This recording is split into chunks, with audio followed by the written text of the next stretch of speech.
You and I talked about is we're seeing more women in leadership positions. You talk about the incredible work at CBS, but you, over the past 2 years, have become the center of the story. Many of the stories in the news, you talked about the Me Too movement and everything that happened at CBS.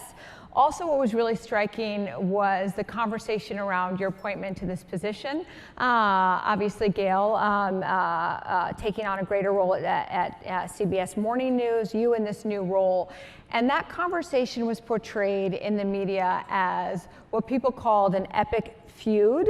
And this is the type of lens that time and time again, we see stories about two women in the news and beyond playing out that can be really pervasive, toxic. And how did you experience that, given your relationship to Gayle and also your relationship to the industry? It's interesting that in the period of change that there were some who profited off a story, essentially suggesting that there was some beef between Gayle and I.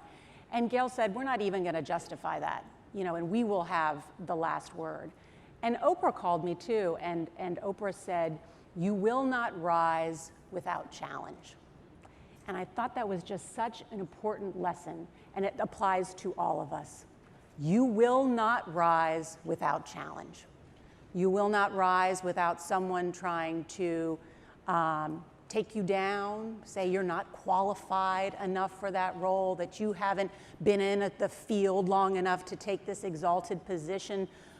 Don't listen to them.